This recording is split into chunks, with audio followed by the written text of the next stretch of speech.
Le Soudan est au banc de la communauté internationale à cause de la guerre au Darfour, et puis plus largement à cause du comportement du régime de Khartoum dans le domaine des droits de l'homme. Et pourtant, ce pays connaît une très forte croissance économique. Alors comment peut-on expliquer cette contradiction ? Le Soudan fait 2,5 millions de kilomètres carrés, soit près de 5 fois la superficie de la France. Il est voisin notamment de l'Égypte au nord, du Tchad à l'ouest, de la République démocratique du Congo au sud et de l'Éthiopie à l'est. Sa capitale Khartoum est située juste à la confluence du Nil bleu et du Nil blanc. Elle compte 5 millions d'habitants sur un total de 40 millions pour l'ensemble de ce pays. Le Soudan a eu un chiffre de 8% de croissance en 2005, 10% en 2006. Alors c'est beaucoup. Pourquoi est-ce qu'on a une telle croissance dans un pays politiquement instable ?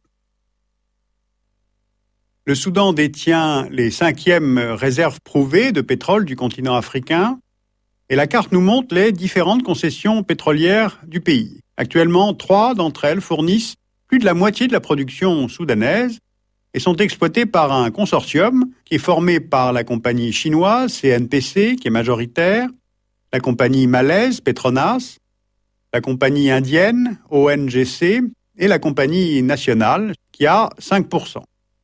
En 2006, les 3/4 de cette production soudanaise ont été exportés, principalement vers la Chine et le Japon via Port Soudan. Les revenus pétroliers représentent aujourd'hui 80% de la valeur des exportations du pays. Alors le gouvernement peut développer des projets géants, comme ce nouveau quartier de Khartoum, Al-Mogran, que vous voyez là, et qui associe des hôtels de luxe, des milliers de villas privées et des appartements. Le modèle, au fond, c'est un petit peu Dubaï.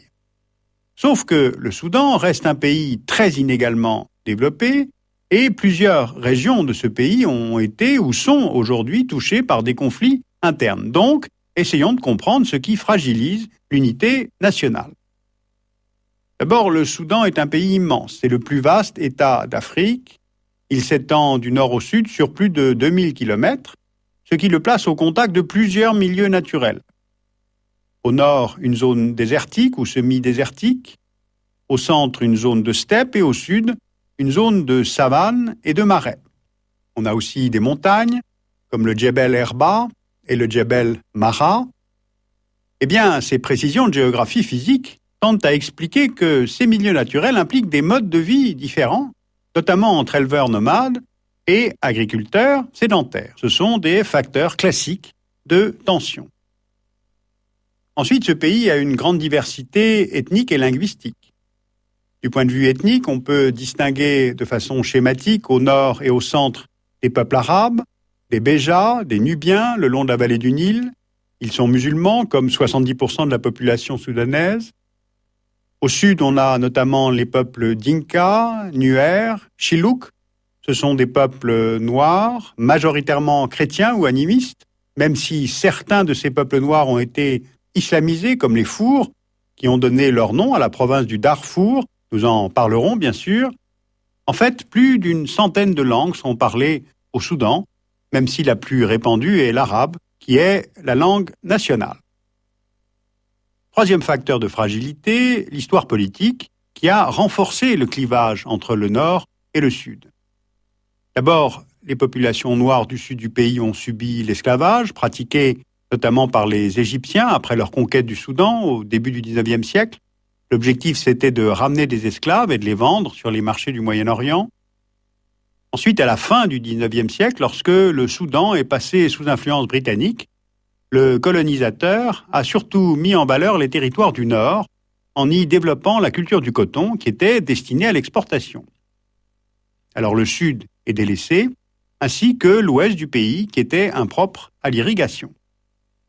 Alors ces facteurs historiques, en fait, donnent déjà les germes des conflits actuels.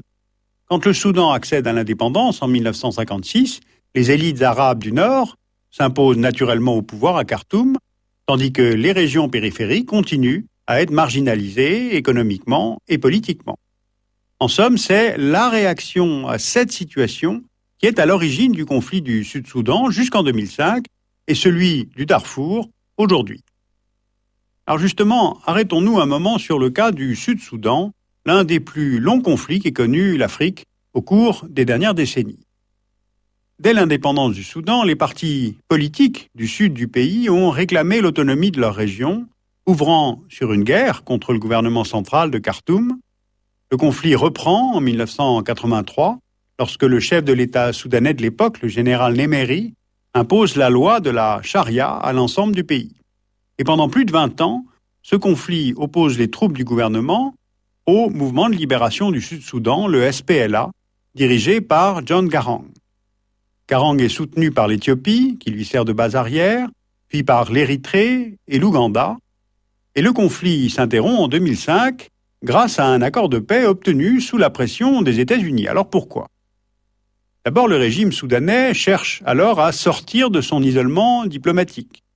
Depuis 1997, il subit des sanctions commerciales américaines pour son soutien à divers mouvements islamistes en Égypte, en Éthiopie, en Érythrée ou encore en Palestine.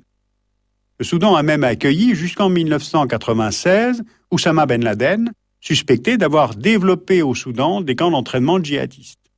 Et évidemment, après le 11 septembre 2001, le Soudan est sous la pression directe et forte des États-Unis.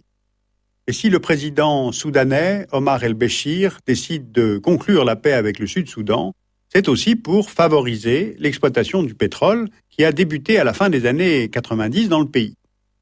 Ainsi est signé en janvier 2005 un accord qui prévoit un gouvernement d'union nationale, mais aussi un référendum d'autodétermination pour le Sud-Soudan, et ceci d'ici 2011. Au total, cette guerre civile entre le nord et le sud du pays aura causé à peu près 2 millions de morts, plusieurs millions de déplacés internes et 600 000 réfugiés dans les pays voisins, Éthiopie, Kenya, Ouganda, Égypte.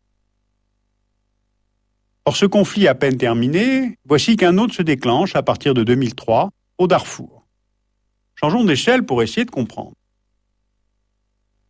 Le Darfour est cette province de l'Ouest qui est grande comme la France, qui compte 6 millions d'habitants et de nombreuses ethnies, dont les Fours. Cette région connaît un retard de développement, aggravé par des famines récurrentes liées aux sécheresses qui touchent de façon endémique cette zone sahélienne depuis les années 80, et ces famines sont facteurs de tension interethnique. Au début de l'année 2003, 2 mouvements armés, le SLA et le GEM, le Mouvement pour la justice et l'égalité, composé surtout de peuples Fours, Massalites, Zagawa, revendiquent un partage du pouvoir et une meilleure redistribution des richesses. Car le Darfour pourrait posséder d'importantes réserves en pétrole, ce qui évidemment incite le gouvernement central à garder son contrôle sur cette région. Le gouvernement de Khartoum ne veut pas négocier, il s'appuie sur des miliciens armés, essentiellement arabes, appelés Janjaweed, qui en 4 ans ont pillé, brûlé et détruit quelques 1600 villages dans le Darfour. Vous voyez là une carte montrant les zones de destruction. Depuis 2003, il y a eu plus de 200 000 morts, entre 150 000 et 250 000 réfugiés au Tchad et en Centrafrique, plus quelques 2 millions de déplacés qui s'entassent dans des dizaines de camps au Soudan. Alors est-ce qu'il faut parler de génocide au Darfour ? Et peut-être que le terme est impropre, car le conflit ne se fonde pas sur un mobile spécifiquement ethnique. L'ethnicité ou la religion ne sont que des facteurs aggravants d'un conflit qui est lié à l'histoire et à l'absence de perspectives de développement, en tout cas économique. Alors la manne du pétrole au Soudan, qui n'est pas redistribuée ou mal redistribuée, devient en fait un facteur aggravant, car cette ressource accroît les rivalités internes. La Chine, on le sait, pour satisfaire ses besoins énergétiques, livre des armes au gouvernement de Khartoum, d'ailleurs la Russie aussi, et rien ne dit que l'arrivée des casques bleus début 2008, si tout se passe bien, rétablira la paix. À cela s'ajoute qu'au Sud-Soudan, l'enjeu n'a pas disparu. Le référendum prévu pourrait bien déboucher sur la création d'un nouvel État en Afrique, donc rendez-vous pour un dessous des cartes en 2011. Je vous signale que la revue Afrique contemporaine, le numéro 214, consacre toute une série d'articles sur le Darfour. Vous pouvez lire aussi Soudan entre pétrole et guerre civile de Jennifer Herry aux éditions de l'Harmattan. Et puis le rapport de l'IFRI, le Ramsès 2008, consacre un long article au Darfour. Alors je vous signale que si vous voulez revoir les émissions du Dessous des cartes ou les télécharger, eh bien vous allez tout simplement sur le site Arte VOD pour revoir les émissions du Dessous des cartes si j'ai été trop vite.